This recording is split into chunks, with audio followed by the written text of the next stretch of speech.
Dear all monks, all nuns, and all practitioners.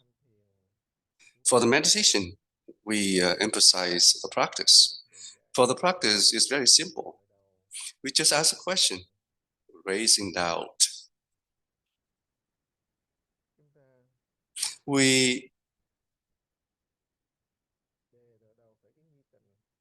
ask the question to give rise to the doubt. For the sake of doubt, we keep asking the question clearly. We keep asking the question constantly. We prolong the doubt. When we're talking about doubt,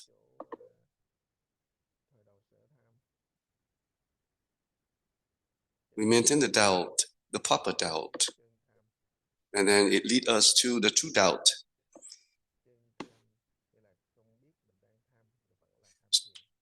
So the true investigating is a true doubt. When we get to this state, we're still practicing, but without knowing that we are practicing. If we don't get to the state of true doubt,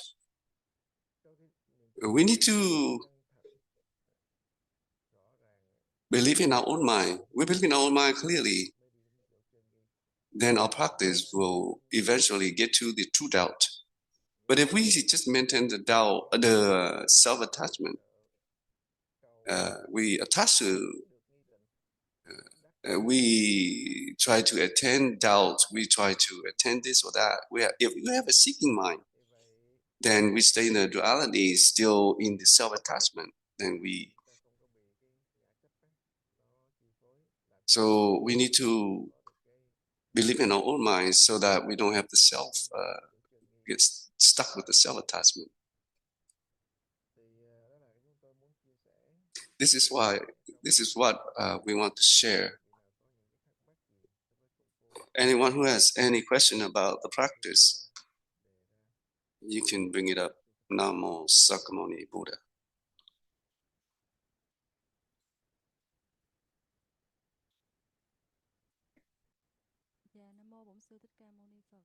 Namo Sakamuni Buddha. Dear Master, dear everyone, I would like to request about the practice. Can you speak up a little bit louder? A little bit. In a monastery,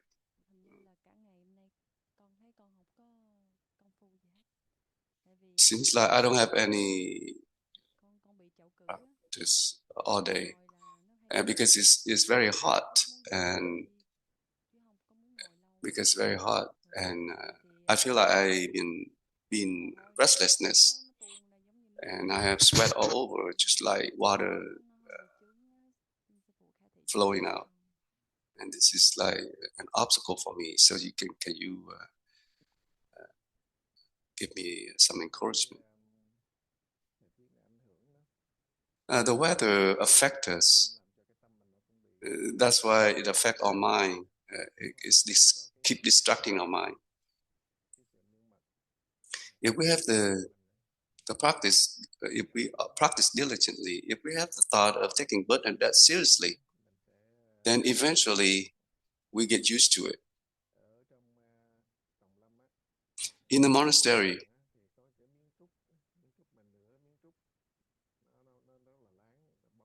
there's a piece of bamboo.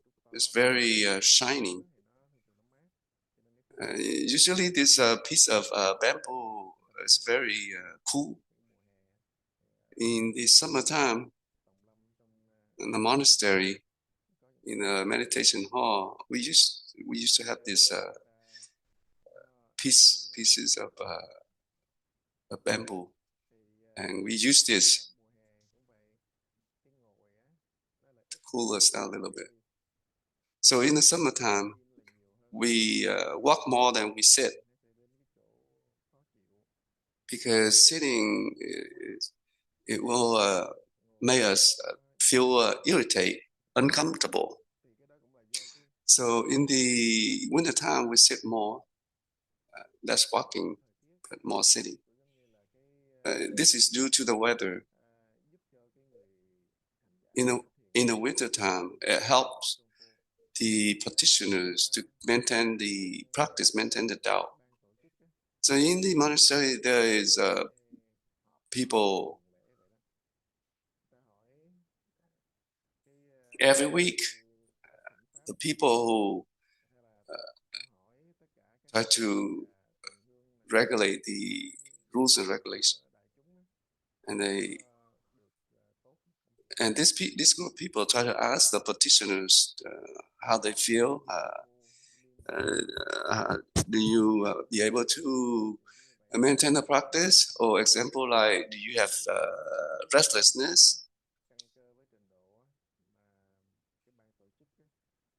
So the people in this group of people, they look at the weather and they make an adjustment for everybody. Sometimes the first hours, the first set, maybe 50 minutes, but in the last hour, maybe just 15 minutes. So they try to adjustment due to the weathers.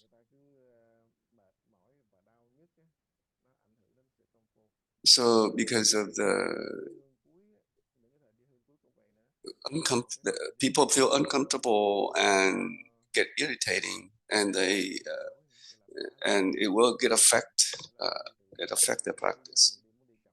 So there are times there for people to practice freely. They want to sit or walk. It's up to them. So all this is to help the practitioners to maintain the Tao more diligently. So the weather or any obstacles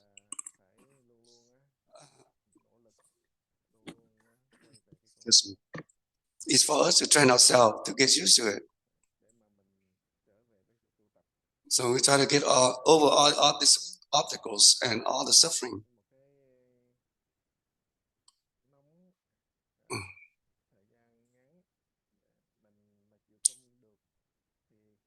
Like hot weather, any difficulties, if we not be able to overcome, then how can we be able to overcome when we get to the realm of hell, of the bad places? When we have the thought of taking birth and death seriously, when our practice be diligently enough, then like we forget the world, the mind, the body. Then all this will not affect us. So then, if we can get to this state, then our mind will be unmoved. Nothing can affect us. Do you understand? Yes, I do. Thank you.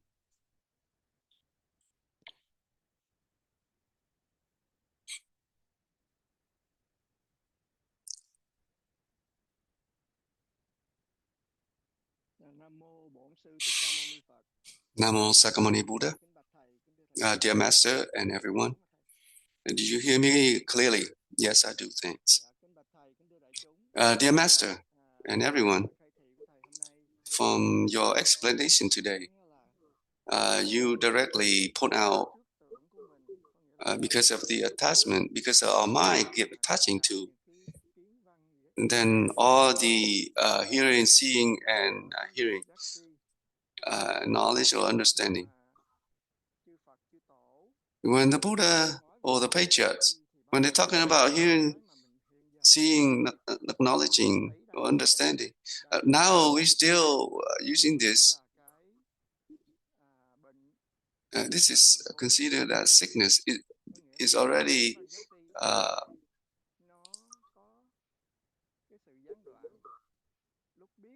established from the beginningless time.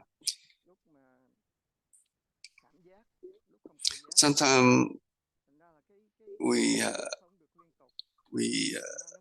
this knowing is not continuous. So this is why it's called sickness. So when we meditate, when we practice, we use the question, so is this,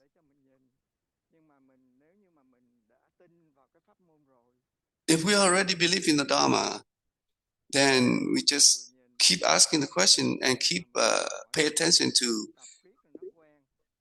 this, and we keep practicing and get used to it. Then our habits, if we get to the state that we be able to pay attention to this state, then the object will be dissipate. We're not talking about anything that get dissipate. We're talking about the state that has no object. Then eventually, then naturally, the thing, it has dissipate. Just like the Buddha talking about the universal knowledge.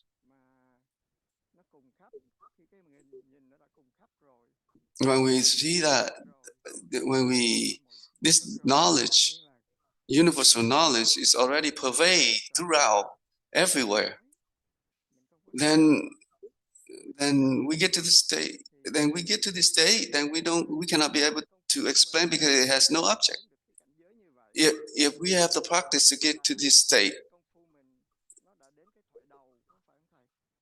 then our practice, is it our practice that already get to the state of Pato? Can you explain? Because our mind keep thinking about the state of Pato. This is the seeking mind. This will become an object and subject. So on the practice, due to the knowledge, due to the differentiation, it will give us obstacles. The obstacle of knowledge is very harmful, very so on the verse say that the five the patriarchs has mentioned, if a person can be able to let go of everything, but their knowledge, they not be able to let go. They not be able to let go of the self-attachment. Some of the externalists,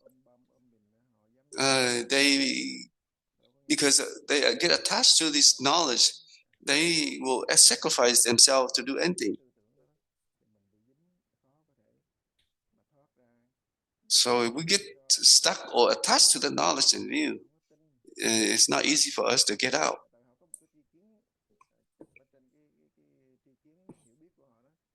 So in the Buddha's time, there's an atheist. There are people, they don't believe anything. They don't believe in cause and effect. They don't believe in God or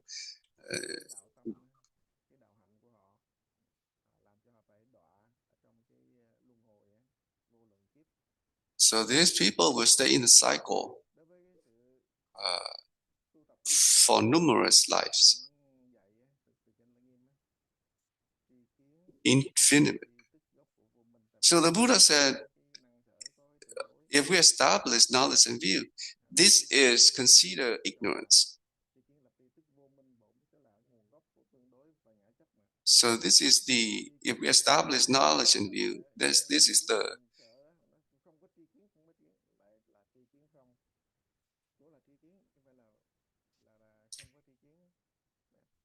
So the knowledge and view of the Buddha has no attachment, no bad, no goodness, no bad, not dwelling anywhere. So the knowledge of the enlightened one has nothing, will leave behind the duality. And this is considered the knowledge and view of nirvana.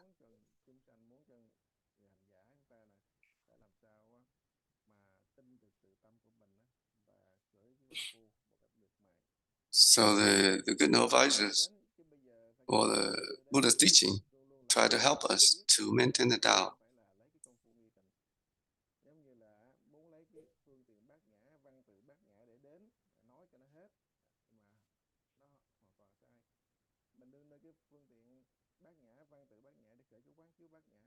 We rely on the written text prajna to lead us to contemplation prajna.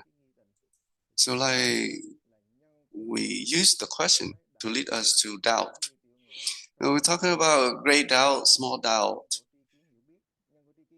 Great doubt lead to great enlightenment. Small doubt lead us to small enlightenment. If we want to get enlightened, then we need to maintain the doubt. We ask the question to give rise to a doubt. Just like if we want to walk, we use the disabled person. If he or she want to walk, they need to use the cane to help themselves. Just like asking the question to give rise to the doubt.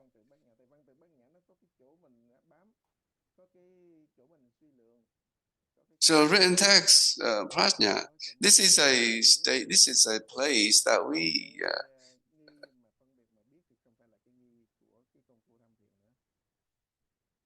So if we give rise to the knowledge of knowing the written text, this is just experience. This is rely on so that we can practice. Yeah, do you understand? Yes, I do. Thank you. Time is up. Namo Sakamuni Buddha.